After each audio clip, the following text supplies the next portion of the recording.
and and avidyam, avidyam, nescence,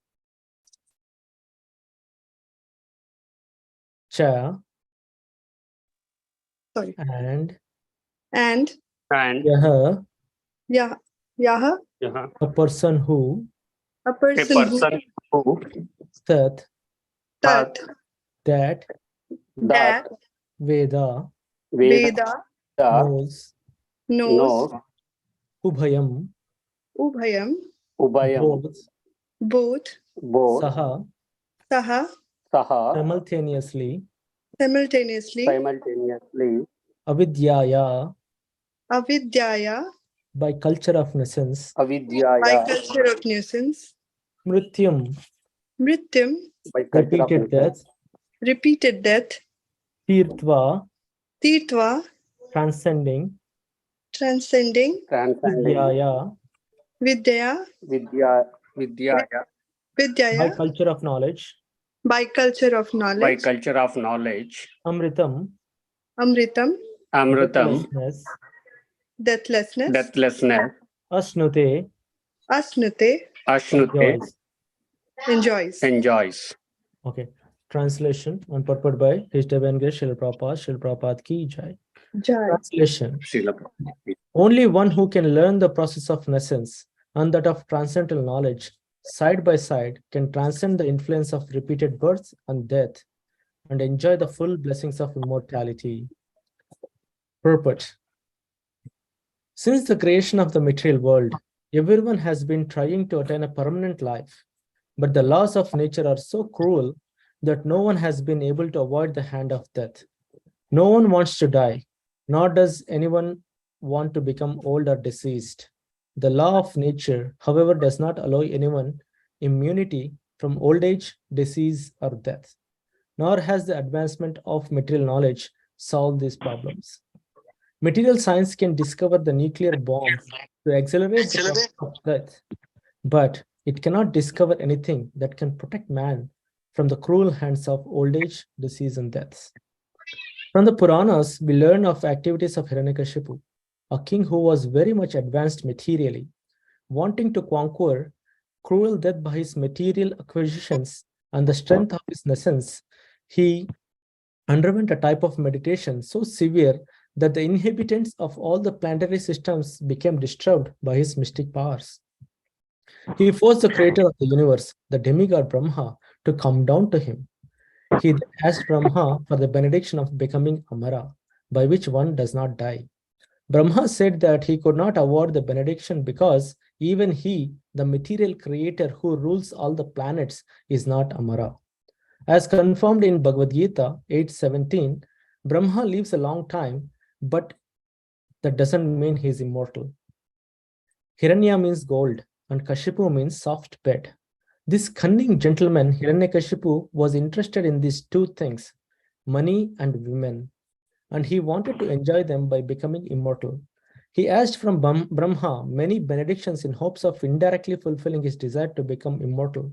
Since Brahma told him that he could not grant the gift of immortality, Hiranyakashipu requested that he not be killed by any man, animal, god, or any other living being within the 8,400,000 species. He also asked that he not die on land, in the air, or water, or by any weapon. In this way, Hiranyakashipu foolishly thought these guarantees would save him from death. Ultimately, however, although Brahma granted him all these benedictions, he was killed by the personality of Godhead in the form of Nrsimha, the Lord's half-lion, half-man incarnation, and no weapon was used to kill him, for he was killed by the Lord's nails. Nor was he killed on the land, in the air, or in the water, for he was killed on the lap of that wonderful living being, Nrsimha, who was beyond his conception. The whole point here is that even Hiranyakashipu, the most powerful of materialists, could not become deathless by his various plans. What then can be accomplished by the tiny Hiranyakashipus of today, whose plans are thwarted from the moment to moment? Sri Isopanishad instructs us not to make one-sided attempts to win the struggle for existence. Everyone is struggling hard for existence, but the laws of material nature are so hard and fast that they do not allow anyone to surpass them. In order to attain a permanent life, one must be prepared to go back to Godhead. The process by which one goes back to Godhead is a different branch of knowledge, and it has to be learned from revealed Vedic scriptures such as Upanishads, Vedanta Sutra, Bhagavad Gita, and Srimad Bhagavatam. To become happy in this life and attain a permanent blissful life after living this material body, one must study the sacred literature and obtain transcendental knowledge. The conditioned living being has forgotten his eternal relationship with God, and he has mistakenly accepted the temporary place of his birth as all in all. The Lord has kindly delivered the above mentioned scriptures in India and other scriptures in other countries to remind the forgetful human being that his home is not here in this material world. The living being is a spiritual entity, and he can be happy only by returning to his spiritual home. From his kingdom, the personality of Godhead sends his bona fide servants to propagate this message by which one can return to Godhead. And sometimes the Lord comes himself to do his work. Since all living beings are his beloved sons, his parts and parcels, God is more sorry than we ourselves to see the sufferings we are constantly undergoing in this material condition. The miseries of this material world serve to indirectly remind us of our incompatibility with dead matter. Intelligent living entities generally take note of these reminders and engage themselves in the culture of Vidya, or transcendental knowledge. Human life is the best opportunity for the culture of spiritual knowledge, and a human being who does not take advantage of this opportunity is called Naradhama, the lowest of human beings. The path of avidya, or advancement of material knowledge for sense gratification, is the path of repeated birth and death. As he exists spiritually, the living entity has no birth or death. Birth and death apply to the outward covering of the spiritual soul, the body. Death is compared to the taking off and birth to be putting on of outward garments. Foolish human beings who are grossly absorbed in the culture of avidya, in a sense, do not mind this cruel process. Enamored with the beauty of the illusory energy, they undergo the same miseries repeatedly and do not learn any lessons from the laws of nature. Therefore, the culture of Vidya, or transcendent knowledge, is essential for the human being. Sense enjoyment in the material condition must be restricted as far as possible. Unrestricted sense enjoyment in this material bodily condition is the path of ignorance and death. The living entities are not without spiritual senses. Every living being in his original spiritual form has all the senses, which are now materially manifested. Hare Krishna, can you hold on for a second?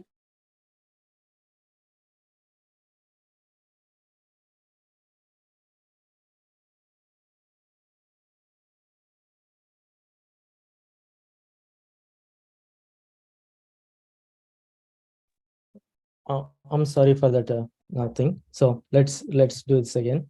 Therefore, the culture of Vidya, transcendental knowledge, is essential for the human being. Sense enjoyment in the deceased material condition must be restricted as far as possible. Unrestricted sense enjoyment in this material, in this bodily condition, is a path of ignorance and death. The living entities are not without spiritual senses. Every living being in his original spiritual form has all the senses, which are now materially manifested, being covered by the material body and mind. The activities of the material senses are perverted reflections of the activities of the original spiritual senses. In his deceased condition, the spirit soul engages in material activities under the material covering. Real sense enjoyment is possible only when the disease of materialism is removed. In our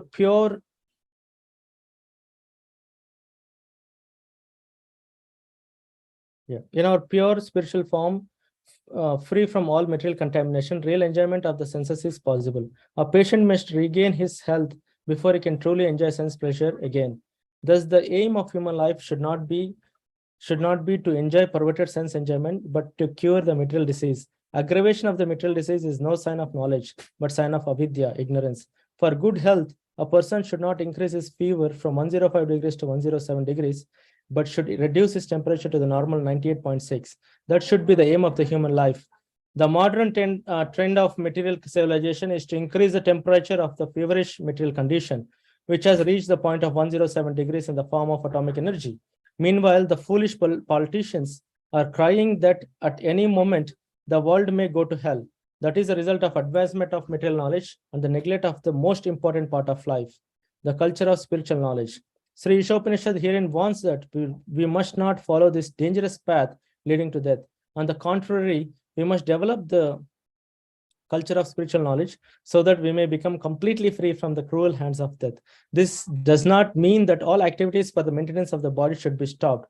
There is no question of stopping activities, just as there is no question of wiping out one's temperature altogether when trying to recover from a disease. To make the best use of the bad bargain is appropriate expression.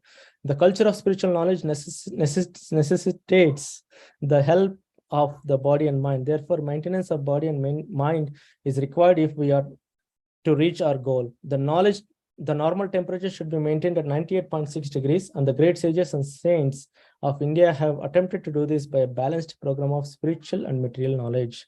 They never allow the misuse of human intelligence for deceased sense gratification. Human activities deceased by a tendency towards sense gratification have been regulated in the Vedas under the principles of salvation. This system employs religion, economic development, sense gratification, and salvation. But at present moment, people have no interest in religion or salvation. They have only one aim in life, sense gratification. And in order to achieve this end, they make plans for economic development. Misguided men think that religion should be maintained because it contributes to economic development, which is required for sense gratification. Thus, in order to guarantee further sense gratification after death in heaven, there is some system of religious observance, but this is not the purpose of religion. The path of religion is actually meant for self-realization and economic development is required just to maintain the body in a sound, healthy condition. A man should lead a healthy life with a sound mind just to realize vidya, true knowledge, which is the aim of human life. This life is not meant for working like an ass or for culturing avidya for sense gratification. The path of vidya is most perfectly presented in Srimad Bhagavatam, which directs a human being to utilize his life to inquire in the absolute truth. The absolute truth is realized step by step as Brahman, Paramatma, and finally Bhagavan, the personality of Godhead. The absolute truth is realized by the broad-minded man who has attained knowledge and detachment by following the 18 principles of Bhagavad Gita described in the purport to Mantra 10. The central purpose of these 18 principles is the attainment of transcendental devotional service, the personality of Godhead. Therefore, all classes of men are encouraged to learn the art of devotional service to the Lord. The guaranteed path to the aim of Vidya is described by Srila Rupa Goswami in his Bhakti Rasamrita Sindhu, which we have presented in English as the nectar of devotion. The culture of Vidya is summarized in Srimad Bhagavatam 1-14 in the following verse. Tashmadekena manasa bhagavan satvatam patihi shrotavyah kirtitavyascha dhyayah pujasya nityada. Therefore, with one pointed attention, one should constantly hear about, glorify, remember, and worship the personality of Godhead, who is the protector of the devotees. Unless religion, economic development, and sense gratification aim toward the attainment of devotional service to the Lord, they are all simply different forms of nescience, as Sri Isopanishad indicates in the following mantras. Om Jnanatimirandasya Jnananjana Shalakaya Chakshurunmilitam Yena Tasmai Sri Gurave Namaha Sri Chaitanya Manobishtam Stapitam Yena Bhutale Swayam Drupakadamayam Tatati Swapadantikam Vandeham Shri Guru Shri Tapadakamalam Shri Gurum Vaishnavamscha Shri Rupam Sagrajatam Sahagana Raghunathanvitam Tam Sajivam Sadva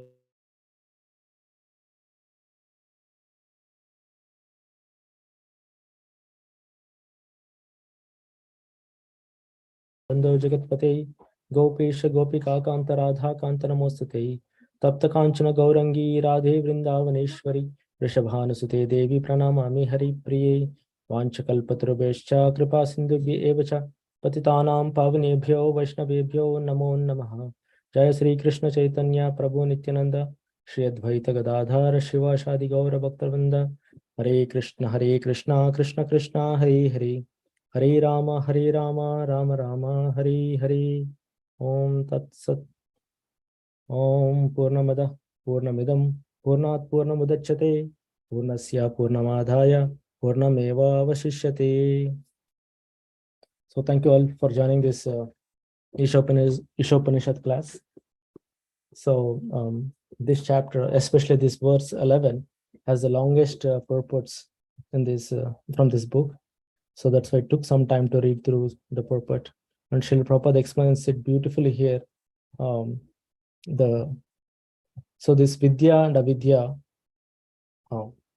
has been, we are learning about Vidya and Avidya, these two words from the last two verses. And this is a third verse that continues with this word Vidya and Avidya. Okay, so if you go back to the verse 9, it says Andam tamah pravishanti yena vidyam upasate tatho bhuya ivate tamo yau vidyayam rataha. So what is that verse saying is that there are two words called as Vidya and Avidya. Okay, if the Avidya is followed, right, that person will fall into darkness, right? More than that, if Avidya is also, see, this is Avidya. Avidya means ignorance. If the ignorance is followed, that person will fall into darkness, complete darkness. But more than that, if Avidya is followed, then he falls into the more or more darkness, like the pitch darkness. So why the verse is saying that? The verse is saying that there because ignorance is one part, but some people have education, but education is not towards the bhakti, or education is not towards attaining the Lord. That education or that knowledge is not taking them towards the betterment of life, towards the salvation, towards the liberation. Then that knowledge becomes more worse than than being ignorant, right? For example, we have seen when Lord Krishna was in this material world on this earth, right? We have seen that there are many kings who are knowledgeable. For example, Kansa was knowledgeable, and there are many other kings who are knowledgeable enough. They have good knowledge, and they have knowledge of the warfare. They have knowledge of the kingdom. They have knowledge of how to rule the people. Everything was there, right? What use is that when it is compared to the gopis who are uneducated, who never went to school? Gopis or the gopas or the brajavasis who are living with Krishna, right? They're much better than the people who had education. So this verse is giving the difference here. We can have vidya. If we don't have vidya, means if you're ignorant, or if you haven't gone to school, or if you are not trained in some process, you are in ignorance. Basically, you don't know about the knowledge. But there is some kind of knowledge, or the knowledge of knowledge that which will never take you back to the spirituality. That knowledge is much worse than being ignorant. So this is the verse here. Okay, so words Vidya and Avidya we talked about here. Now if you go to the next verse, verse number 10, Anya devahur vidyaya Anya dahura vidyaya iti shushama dhiranam enastad vichachakshire. Again, Vidya and Avidya used. So here the wise have explained that one result is derived from the culture of knowledge, and the different result is obtained from the culture of nescience. Nescience means not ignorant or not being in knowledge. So this clearly defines what is the knowledge and what is the ignorance. So you get one result, means you get good result or a different result from acquiring a knowledge and from not acquiring a knowledge. So this is verse number 10. Knowledge in pursuit of, basically the knowledge that they're talking about here is knowledge in pursuit of sense gratification. Okay, so now if we go to the current verse, which is 11th verse, it defines nicely, right? Only one who can learn the process of nescience and that of transcendental knowledge side by side. So this verse is telling you have to have both of them, knowledge and the process of nescience. You should also know what is ignorance, right? It's like an opposite. If you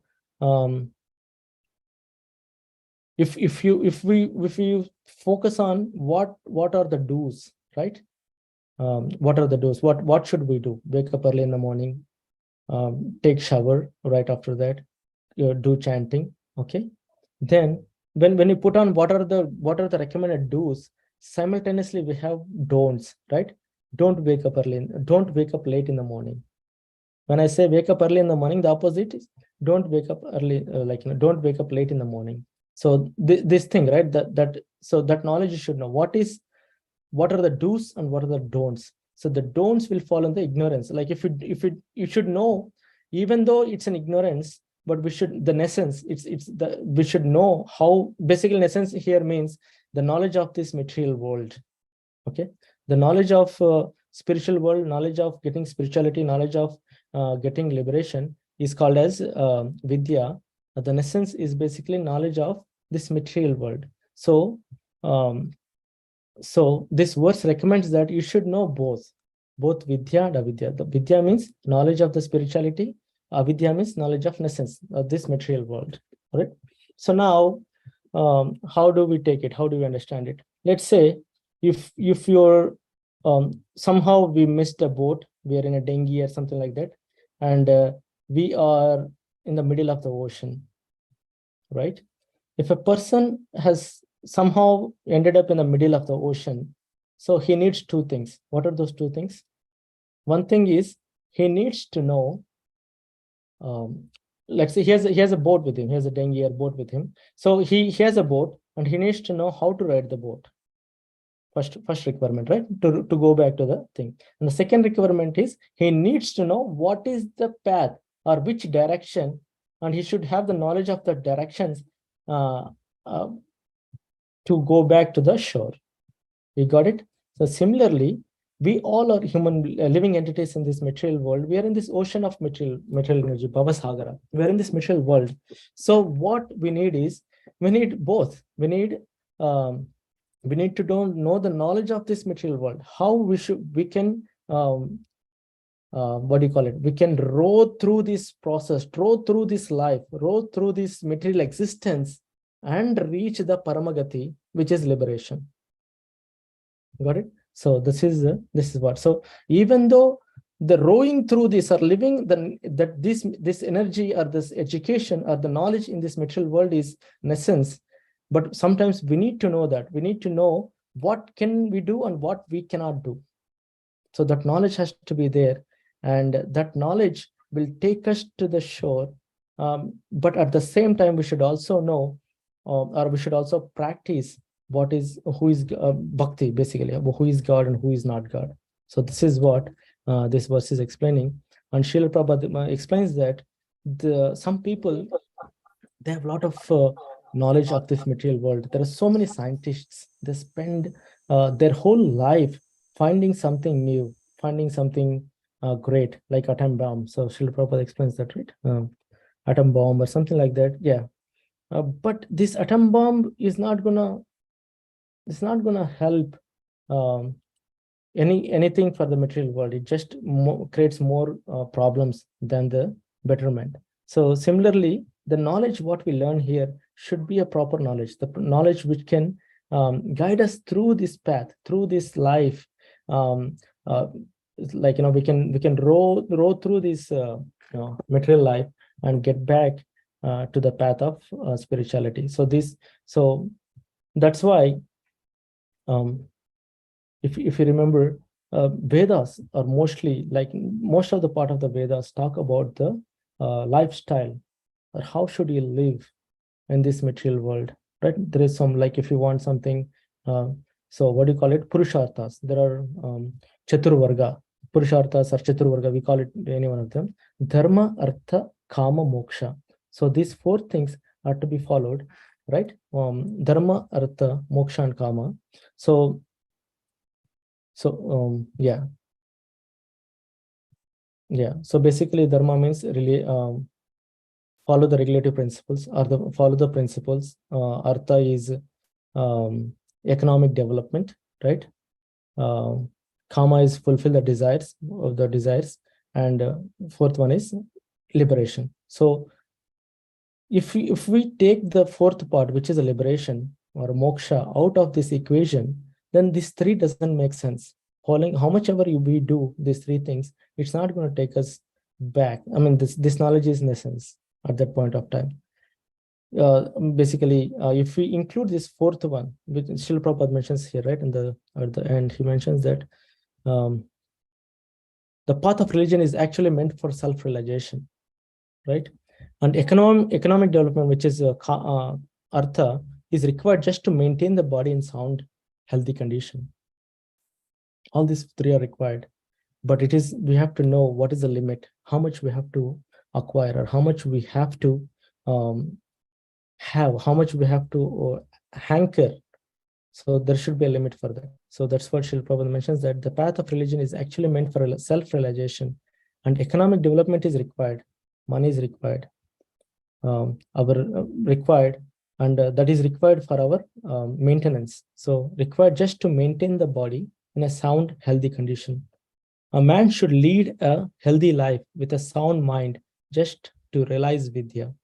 So to get back to this Vidya, the man should have this Vidya is true knowledge. You should have some body, because soul, even though soul is Satchidananda, she cannot, I mean, that soul cannot perceive the knowledge. So cannot have, soul has nothing to do with this material world. So for us to learn about this, like for us to run this material body, we should have knowledge. So that knowledge is avidya here, but by that knowledge, we need that knowledge, and if we use it correctly and properly, then we can realize, I mean, we have to use it correctly and properly to get a vidya, liberation, true knowledge, which is the aim of human life. This life is not meant for working like an ass, right? So as I said, we cannot hanker we have to hanker so much that we can maintain healthy and sound body. Okay, this is not meant for working like an ass or for culturing avidya for sense gratification. So avidya for sense gratification, we keep, and like we have seen in the previous verses, there is no limit. There is no, so not the previous verses. I'm talking about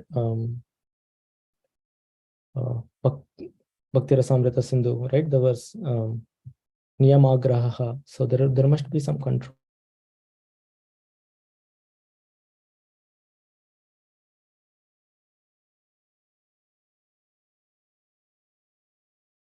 Ourselves, to limit ourselves, and we have to give some time for Vidya, the real knowledge, the true knowledge. The path of Vidya is most perfectly presented in Srimad Bhagavatam, which directs a human being to utilize his life to inquire into the absolute truth. The absolute truth is realized step by step as Brahman, Paramatma, and Bhagavan. So there are three forms of the Lord. Brahman is the energy of the Lord, and Paramatma is the super soul, and finally Bhagavan. So please remember this is realized step by step. Srila Prabhupada mentions it's realized step by step. So you go from Brahman to Paramatma to Bhagavan. The absolute truth is realized by broad-minded man who has attained knowledge and detachment by following the 18 principles of Bhagavad Gita described in the purport to Mantra 10. So we have seen that also. We don't want to go there. The central purpose of these 18 principles is the attainment of transcendental devotional service to the personality of Godhead. So the personality of Godhead, this is the central principle. Therefore, all classes of men are encouraged to learn the art of devotional service to the Lord. Okay, so Prabhupada explains a lot, and he gives a beautiful example of Hiranyakashipu, right? So Hiranyakashipu, Hiranya means gold, Kashipu means bed. He was only, his aim was only to increase his enjoyment in sleeping, in the money and women. So that's what, and becoming immortal. So he wanted to become immortal. So becoming immortal, what does it mean? Means this body in this material world is not permanent. One day or the other, he has to leave. And Srila Prabhupada, we can go through the story. Hiranyakashipu asks Brahmaji that he wants a liberation, immortality. He cannot die. That was the first request from Hiranyakashipu to Brahmaji was that I want to be immortal. I should not die anytime. Brahmaji's answer was like, I myself am not immortal. So Brahmaji is he's a creator of the universe. He created this whole universal system, right? He was the prime engineer, the principal engineer who has developed the whole material universe, right? Different planetary systems, mountains, trees, everything he created. This personality, he's saying that he is not immortal himself. Then what to speak about us? Where do we stand, right? So he tells that to Hiranyakashipu directly, because a devotee like Brahmaji, they don't hide anything. They don't want to hide for they don't want to hide for the ego. They know what they can do. So he directly told Hiranyakashipu that I cannot do that. I'm myself is not immortal. How can I make you immortal? So that was the point he mentioned. And Hiranyakashipu thought he's intelligent, he's smart. So he asked different ways. Like, there are multiple conditions Hiranyakashipu puts to Brahmaji. Okay, I should not die inside of the house. I should not die outside of the house. Okay, I should not die in the sky. I should not die on the earth. I should not die in the day. I should not die in the night. Look at that. Can you, you should not be killed by any weapon. I should not be killed by the reptiles, snakes, any animal, any human being, anything, any rakshasa. And it explains in sometimes in some places it explains that he told that I should not die in any month. How can this be possible? No day, no night, no water, no fire, no air, no land. So he was thinking, and he was expert. No weapons. That is what we are all. Srila Prabhupada mentions that. Okay, yeah, we are all tiny Hiranyakashipus. So that felt, yeah. What then can be accomplished by the tiny Hiranyakashipus of today? So we're all tiny Hiranyakashipus, because somehow or other, somewhere or other, somewhere at the back, we also think that we also have that tendency that we should not die. We should live forever. So that tendency is there. That thinking is there, and we want to enjoy. We want to have the whole, enjoy the or live upon our ego and pride, right? So that is the condition of the human beings or the living entities here. So when Hiranyakashipu puts that question, Brahmaji says Tathastu, meaning yes, you are granted to be like that. You will not get death anywhere with all these conditions, whatever he's mentioned. So if we think the situation, how can he die? Right? Not day, neither day nor night he can die. But Lord, he is much more smarter than what we think. So he came, he fulfilled each and every condition Hiranyakashipu has asked for, or each and every condition Brahmaji has granted for, because he doesn't want to disrespect the boon provided by the demigods, right? He has fulfilled each and every condition, the conditions which are not even possible. He fulfilled each and every condition and killed Hiranyakashipu. How did he kill Hiranyakashipu? He killed Hiranyakashipu with his nails. No weapons used. Day or night, he said he cannot die. He was killed in the dusk. You know what is dusk? Dusk is the time when the sun is on the horizon of the earth, right? So that is called as day. So if you say earth is like this is 180 degrees, right? This 180 degrees horizon is a day, and other when he goes down, that is a night. Okay, when he goes down, the down part is night, when the sun goes down. But the dusk is a place where the sun is setting, but he is not completely set. So basically, it's a border. It's a border of morning and evening. So that's that time period Lord utilized to fulfill that condition. And like that, if I go in detail, like how he killed, I can go and keep on talking about that, like, each and every condition he fulfilled. So that person who was so powerful, Hiranyakashipu was so powerful. I always give this example because Bhagavatam gives this example, that whenever he raised his left eyebrow, he's not talking or he's not saying any word. Just by raising this eyebrow, demigods used to shiver. Demigods are the people who are controllers of this material world, right? These demigods used to shiver just by the rise of the eyebrow of Hiranyakashipu. When they see, like, Hiranyakashipu raising his eyebrow, everyone was shivering. That is the that is the power this personality has carried throughout his life. But eventually he succumbed to the death. There is no immortality to that person, to that great personality, to that powerful being on the earth. Now, if you take an example of, I don't want to take names, but there are so many powerful beings, the richest of the richest people in this world. They lived on this earth, but no one ever survived. If you go back and think, right, we can see great kingdoms, the rulers, they rule this world, they rule this earth as if there is no end for them, as if there is no limit for them. They have ruled. But what happened at the end? Everyone has to live, everyone has to die. Okay, so there is no permanency in this material world. So that is why Srila Prabhupada mentions here that the whole point is that even Hiranyakashipu, the most powerful of materialists, could not become deathless by his various plans. What then can be accomplished by the tiny Hiranyakashipus of today, whose plans are thwarted from moment to moment? Right? Material world is dukhalayam asashvatam.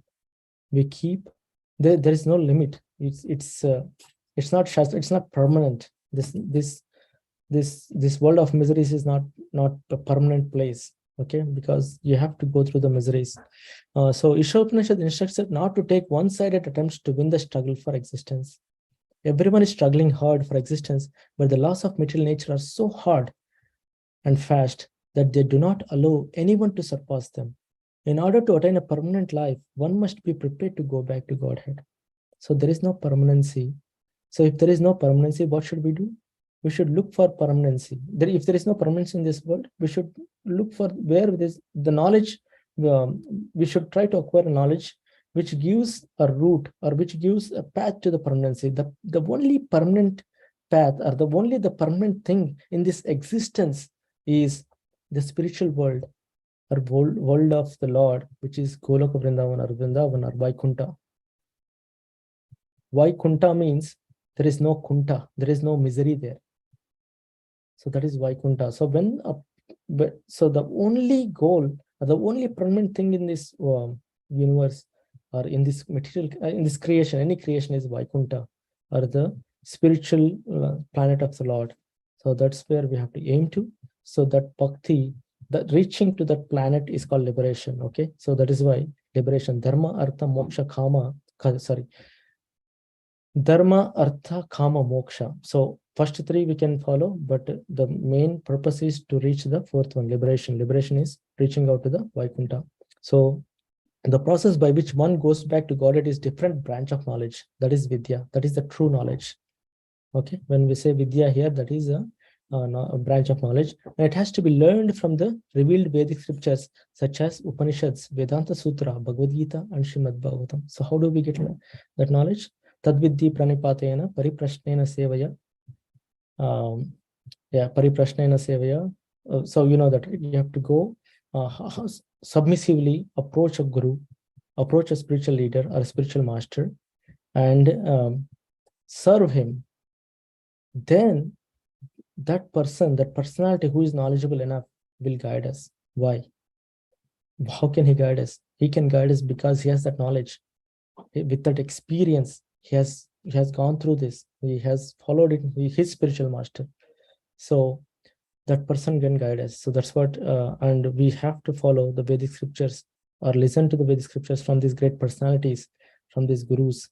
Then that is real vidya. That is vidya. Vidya in this verse means that one. Okay, to become happy in this life and attain a permanent blissful life after leaving this material body, one must study this sacred literature and obtain transcendental knowledge.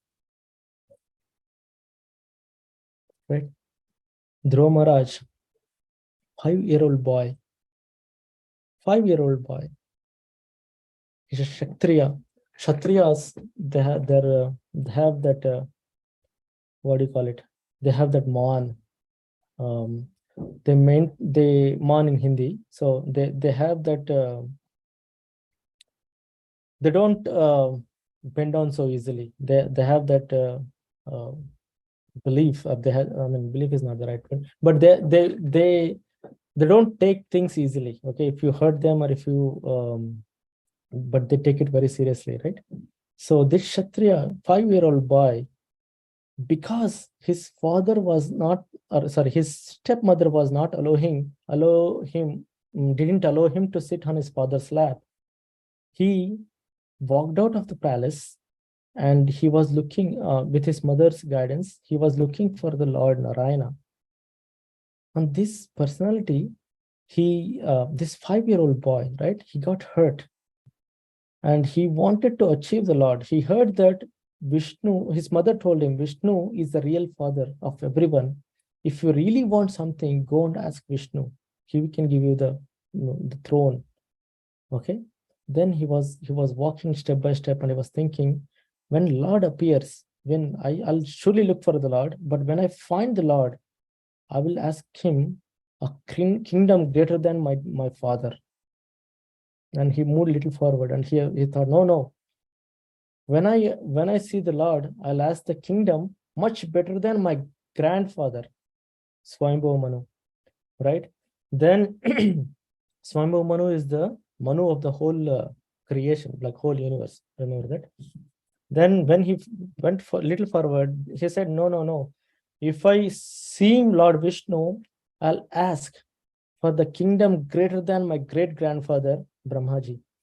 Brahmaji is the creator of this universe. So he wanted a kingdom greater than his great-grandfather. So that was the resolute he has in him when he was walking towards the forest. But with the mercy of Narada Muni as a guru, he came in, he guided him. He tested how resolute this boy was. And Narada Muni quickly understood that this boy really wants to see the Lord, and he guided him and gave him the mantra. Does anyone know what mantra he gave? Hare Krishna. Does anyone know what mantra Narada Muni gave to Dhruva Maharaj? Om Namo Bhagavate Vasudevaya. Very nice, Mataji. Good. So Om Namo Bhagavate Vasudevaya. The mantra we chant before any class. That mantra was given. That mantra was given to Dhruva Maharaj first time by Narada Muni. So Om Namo Bhagavate Vasudevaya. This boy was so engrossed in chanting the Om Namo Bhagavate Vasudevaya mantra. Within 6 months, at first for a few days he took some leaves, the fallen leaves and fruits and berries, and for the next few days he stopped collecting fruits also. He was so engrossed in chanting, just lived upon water, and again he gave up water also. He was taking sips of water every 3 days or 4 days. Then he gave up the water also after 4 months. Then he at one point he gave up breathing. When a devotee like that, when a yogi, when a personality like that, who is trying to achieve the Lord, when they give up breathing, we are all connected. You know the word Vasudeva Kutumbakam. We are all connected. Everyone is a part and parcel of the Lord. So if one part and parcel of the Lord can, if they're performing these austerities, they can control the whole existence. Everyone was suffocating because one living entity that in the form of the Dhruva Maharaj was not breathing. So when the suffocation increased, all these demigods reached out to Brahmaji and asked him, like, please, what is the solution? Then Brahmaji said, Lord will appear. So Lord appeared. So this is the fastest, the quickest time, I think, as far as I know, maybe I'm wrong, but this is the quickest the Lord has appeared to any devotee. If someone is performing some kind of spiritual activities to acquire or to see the Lord, this was the quickest Lord came. Yes, Gajendra also has prayed to the Lord, but that is different. But Gajendra was in the pain for so many years.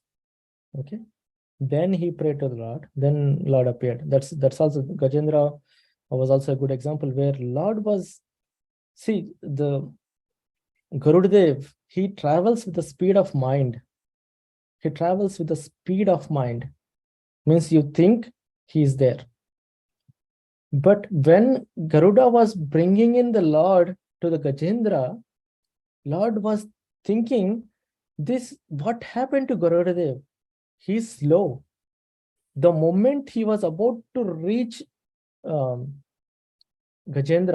he jumped off Garudadev. You can see many pictures where when Gajendra was lifting his trunk, offering the lotus flower, and you see Garuda on the side, and Vishnu was jumping out. He was next to the Garuda. He was not sitting on the Garuda. That was the eagerness Lord had to protect his devotee Gajendra. So that's why he jumped out of it. So now what we're trying to see is like this knowledge is very important. Vidya is important to understand. So basically this Vidya, we can learn it from Upanishads, Vedanta Sutras, Bhagavad Gita, and Srimad Bhagavatam. To become happy in this life, attain a permanent blissful life after leaving this material body, one must study the sacred literature and obtain transcendental knowledge. The conditioned living being has forgotten his eternal relationship with God and has mistakenly accepted the temporary place of his birth as all in all. So conditioned living entities, all of us, the soul, which has traveled and which has come here to this material world, they have completely forgotten the Lord, the existence of the Lord, and we are thinking this is all in all. All in all, it's a good word, right? All in all. Everything is only material world. Work very hard, make good money, and enjoy full. Monday to Friday, work like a donkey. Friday night to Sunday night, have full fun. That is what we have created. Okay, no knowledge, no time for God, no time for any spiritual activity. No. So when we do that, we get selfish. Right? We get selfish and we always think about ourselves. Anyway, so the Lord has kindly delivered the above mentioned scriptures in India and other scriptures in other countries. So some people argue that Lord appears only in India. Why? So that's not true. Lord appears in other countries also in different forms, and he also sends his very close devotees to different countries to spread his word. Okay, because it's a time, place, and circumstance, right? If you want to teach a child a first grader about multiplication, you cannot just say 2 times 2 is 4, 2 times 3 is 6. He cannot understand that. For a first grader, you have to tell him what is 2, what is addition, then what is multiplication. That's a process you have to go through. So the Lord, according to time, time, place, and circumstance, he delivers a message. Okay, so when in in different countries, in different conditions, people are not conducive. Like when Chaitanya Mahaprabhu was here 1500 years and 1500 is AD, right? So close to 1500 AD, that is 500 years back. Chaitanya Mahaprabhu was here. Think about that. Let's put this example. When Chaitanya Mahaprabhu was here, 1500 here, AD, 1500 AD, or 500 years back, India was completely into that mood of devotion, like everyone was following devotional somewhere or other. Yes, there are different paths which may not be perfect, but people used to respect who is a sannyasi. People used to respect, give him a higher seat, or give him a garland, and they were eager to listen or hear from that sannyasi or a great personality or a devotee.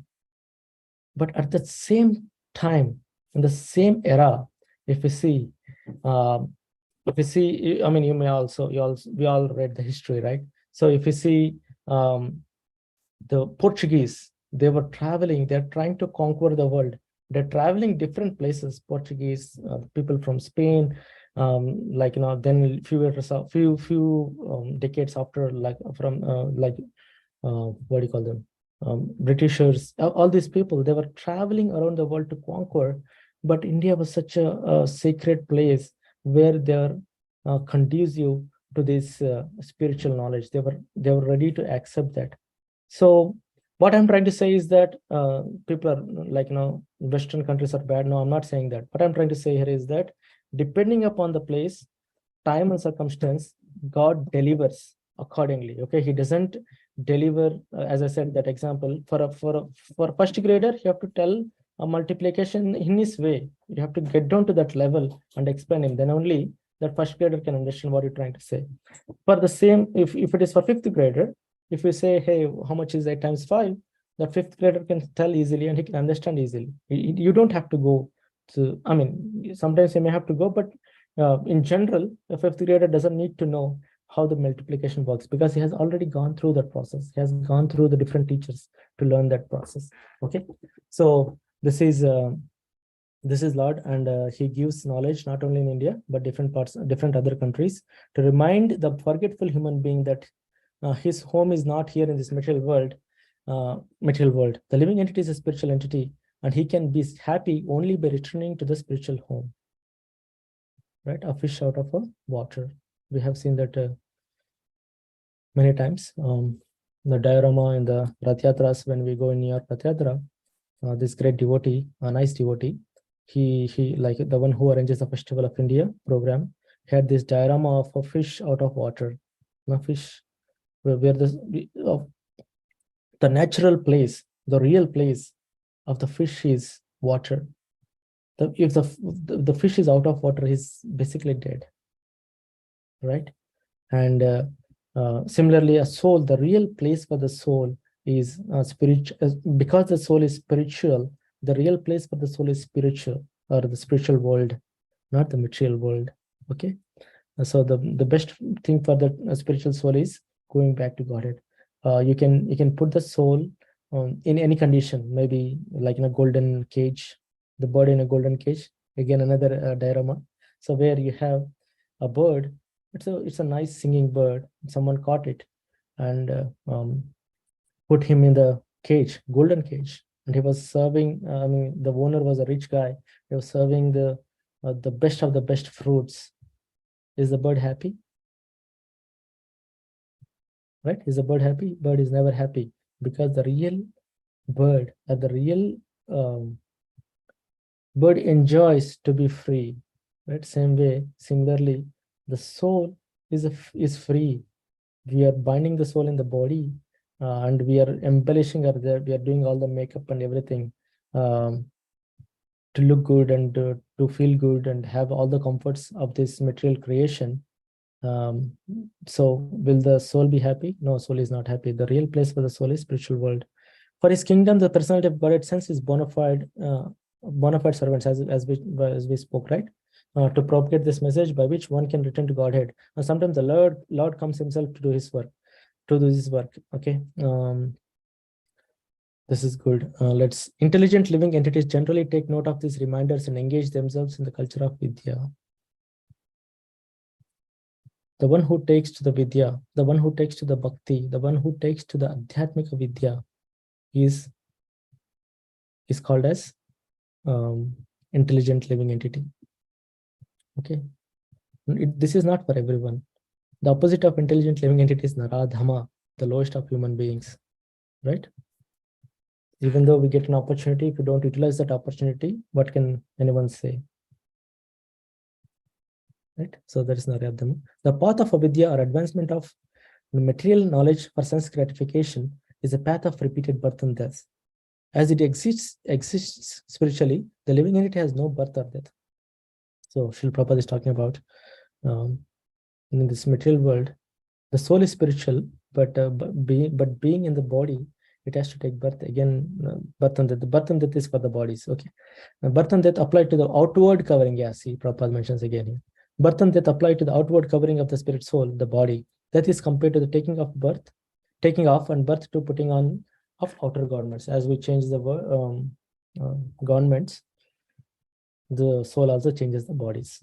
Okay, 8,400,000 bodies soul can get into. Foolish human beings who are grossly absorbed in the culture of avidya, in a sense, do not mind this cruel process. Enormed with the beauty of the illusory energy, they undergo the same miseries repeatedly and do not learn any lessons from the laws of nature. Naradhama again explains here. So 8 o'clock we stop, right? Prabhuji?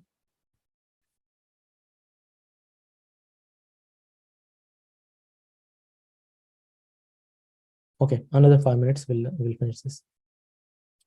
So Srila Prabhupada mentions he's very good analogy. So I mean, Prabhupada gives best analogies according to the situations. So if a temperature of a body is raising, right, because of the feverish condition, let's say it's 105, we don't go and eat ice cream there, or we don't we don't go eat ice cream, or we don't indulge in an activity which will increase that temperature, right? We take precautions, we do activities to reduce the temperature. Similarly, when the body is in this material, when we're in this material world, we're already feverish. We have to get out of this feverish condition. We have to strive to get out of this feverish condition, right? So that getting out of this feverish condition is going towards the spiritual knowledge or the vidya. But Naradamas are the people who are not intelligent. What do they do is they get engrossed so much so that in this material world, they don't worry about or they don't care for the feverish condition. So slowly they delude and they fall down from there. They just stay there and they keep getting the repeated miseries with every birth and death life cycle. Sri Isopanishad herein warns that we must not follow the dangerous path leading to death.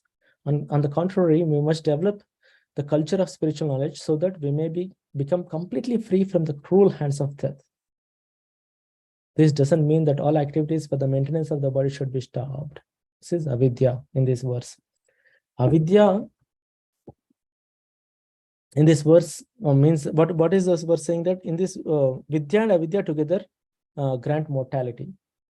Okay, the purport in this verse is vidya and avidya, the knowledge and the essence, they both give towards the mortality. So that's why, so that means the avidya defined here is the knowledge of this material world, the knowledge of this material world which is required to maintain the body.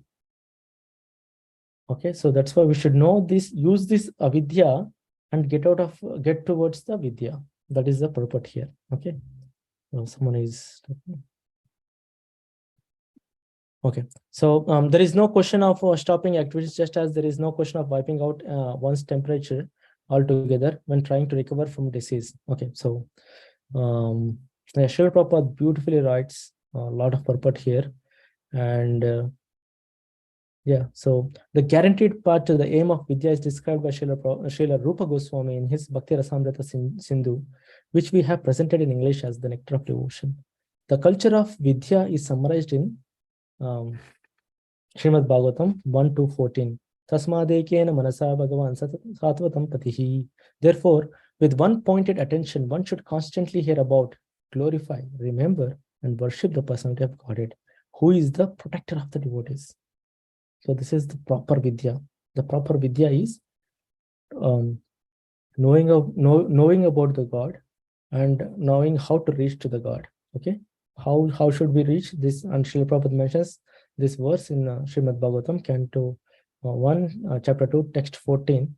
It says that verse says that ekena tasmat ekena manasa, pointed focus. Eka means one, pointed focus. One should constantly hear about, glorify, remember, worship, right? Shavanam, Kirtanam, Padasevanam. Worship is Padasevanam, Smaranam. So Shavanam, Kirtanam, Smaranam, Padasevanam. 4 things. Okay. Personality of Godhead, who is the protector of the devotees? The Lord is the protector of devotees, right? We have seen it. When we are talking about the story of Hiranyakashipu, I want to give this analogy, right? Hiranyakashipu was such a powerful human being, such a powerful demon, and the Vidur, they call it as Vidurya or Vaidurya. What do you call it? The whatever the complexity or whatever it is. I'm not getting the English word, but what I'm trying to say is like the surprising thing is he got best of the best devotees as his son. Hiranyakashipu is the best of the best demons, and his son is the best of the best devotees. So this Hiranyakashipu was torturing Prahlad Maharaj, right? Badly. Domestic violence, the first in the history of the humankind, I think. So that's what domestic violence he was doing. And when all this was going on, he was not like Hiranyakashipu. Sorry, Narsingadev came and killed Hiranyakashipu. When Hiranyakashipu was dead, Narsingadev was shivering, like, Narsingadev was like very angry.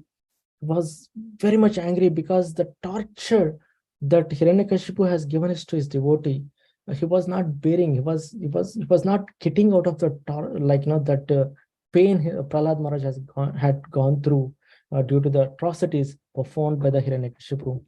Now, when this Narsingadev was roaring and making all these noises with anger, demigods were like frightened, including Lakshmi Devi. Lakshmi Devi is she's the wife of Narsingadev, wife of Vishnu, and she was telling that I haven't seen my Lord like this any time before, and she was not even going to the Lord. That was the condition. Now, Prahlad Maharaj, Brahmaji said, requested from Prahlad Maharaj, please go and pacify, because Narsingadev took this avatar just for you. So please go and pacify. Prahlad Maharaj had no fear, right? The analogy here is, if a lion is there, let's say, one roar of a lion can frighten all the animals for about 1 or 2 mile radius. Just the roar of that lion. Every animal will run away or run far away from that roar. That is the condition of the jungle when the lion roars. Now, the same lion will have a cub, lion cub. What is the lion cub doing? Lion cub is jumping on the back of that lion, right? Lion cub has no fear. Lion cub jumps, pulls the mane of the lion. He's not fear. He is jumping and playing around on the back of the big lion. So that is the condition of a devotee. A devotee like Prahlad Maharaj, when Narsingadev was roaring and making noises, everyone is frightened. But a devotee, like a cub for a lion, a devotee is a son for the Lord. So the devotee, Prahlad Maharaj, went in. So that is a protection Lord gives you. This is what we're talking about. Lord is a protector. Lord is a protector of the devotees. Just have faith in the Lord. Surrender to the Lord. And Lord will take care. Right? So this is what Srila Prabhupada mentioned. Unless religion, economic development, and sense gratification aim toward the attainment of devotional service to the Lord. So this is what we talked, right? The first 3 things. Religion, dharma, artha, kama, sense gratification. Yeah, religion, economic development, sense gratification aim toward the attainment of devotional service. So that is then the 4th one, liberation. If these 3 doesn't help to go to the liberation, then that's not a good one. So that's what it should. Unless religion aim toward the attainment of devotional service to the Lord, they're all simply different forms of nescience. as Sri Isopanishad indicates in the following mantras. So, dear devotees, Vidyam cha yastad vedobhayam saha avidyaya mrityum tirtva vidyayamritam ashnate. Hare Krishna. Srila Prabhupada ki jai.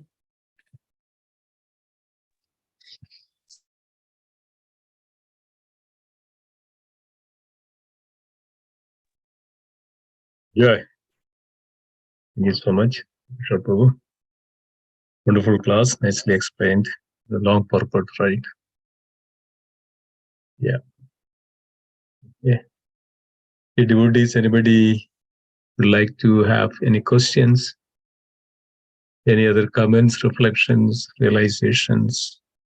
To add something? Please go ahead.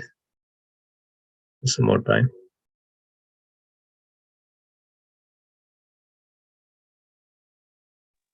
Hare Krishna Prabhuji, Dandavat Pranam, all glories to Srila Prabhupada.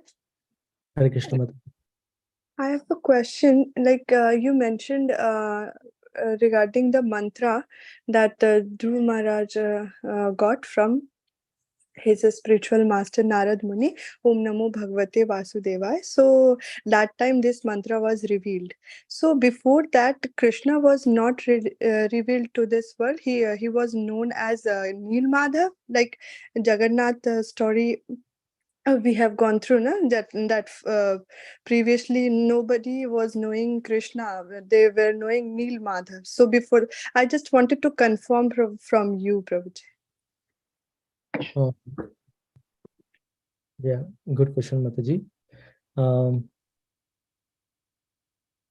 My understanding is like this material world, this yugas, right? The repeat, right? So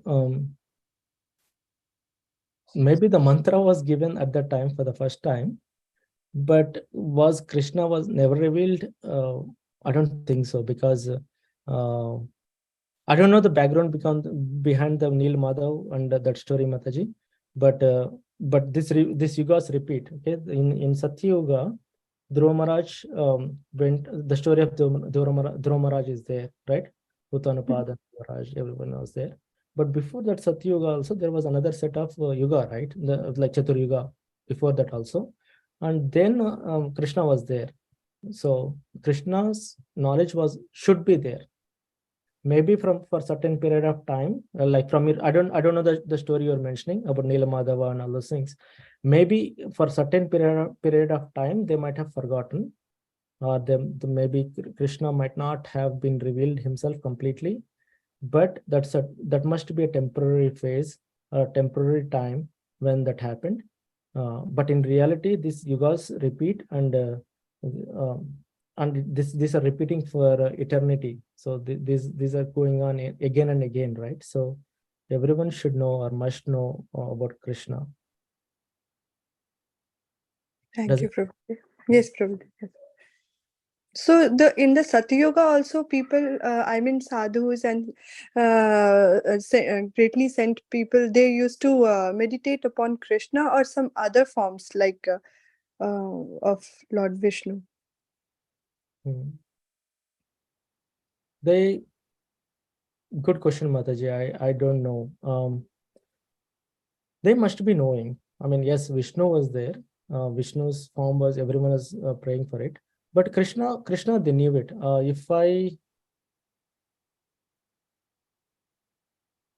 Krishna's name should be there, Mataji. I don't have a proof to say that at this point, but I can verify. But because Krishna is not the personality for this yuga only, right? He was there before also. So Krishna must be there before also. So the mantras or the scriptures must have spoken about Krishna already. So it's not that they didn't know. Maybe the process they are following, like the process for Satya Yoga is meditation. In the meditation, they must be following meditating upon the Chatur Yuga form or Chatur Bhuja form of the Lord. So that may be one thing, or the super soul form of the Lord. But it doesn't mean that Krishna was not there. I'll try to find a proof for that, Mataji, somewhere if I can find. Okay. Thank you, Prabhuji. Yes, Prabhuji. Thank you. Hare Krishna, Prabhuji. Krishna.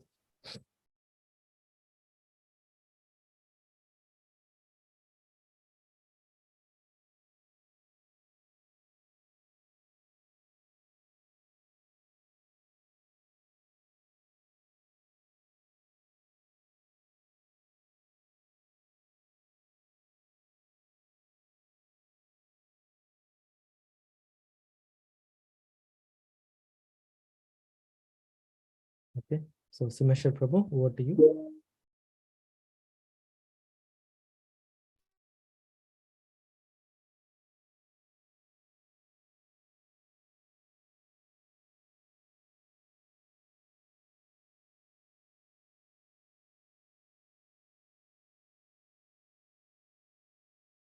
You.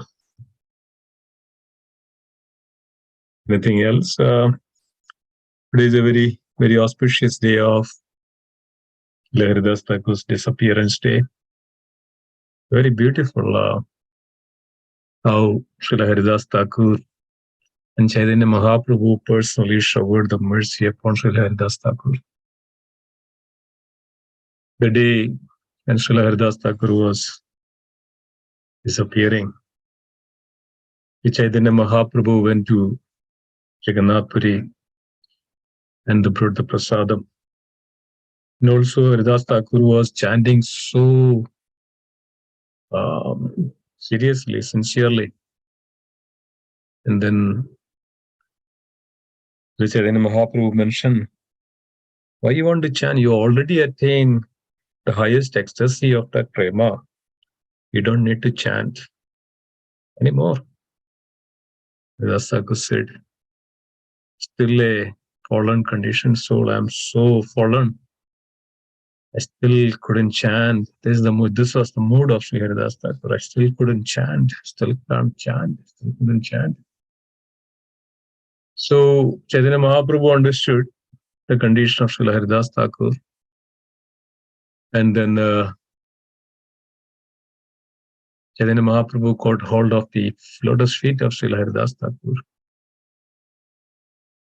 Then Haridas Thakur was completely staring and looking at Sri Chaitanya Mahaprabhu.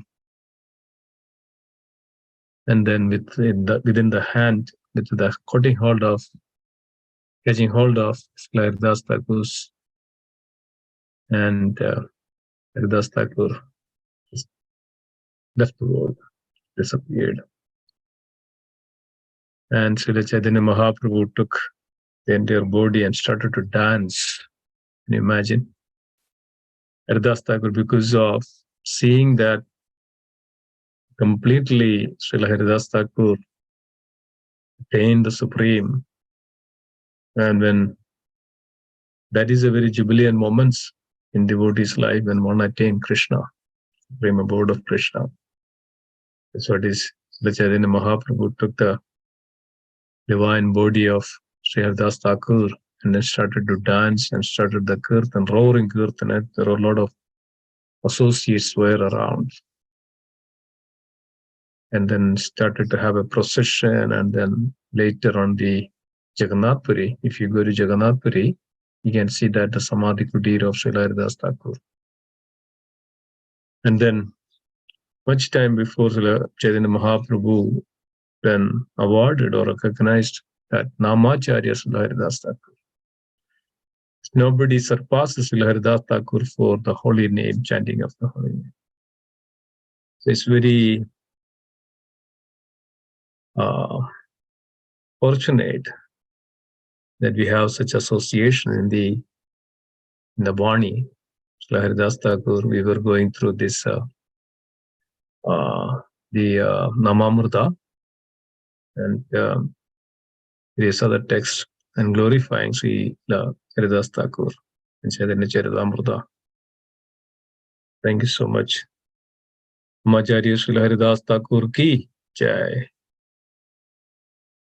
Okay, so let's conclude. Tomorrow is a very, very auspicious day of Bhadra Purnima. And Bhadra Purnima is the day Srimad Bhagavatam is compiled by Srila Veda Vyasadeva. Yes. it's revealed that it's mentioned that one who donate Srimad Bhagavad on the golden throne on this day of Bhadra Purnima will definitely attain the abode of the Supreme Lord, no matter whatever his condition. So, dear devotees, this is an opportunity, and your family members, wherever they are in the home, give them that transcendental knowledge which we were going through last few classes about Isopanishad, Avidya and Avidya. This is take us to the pure transcendental knowledge.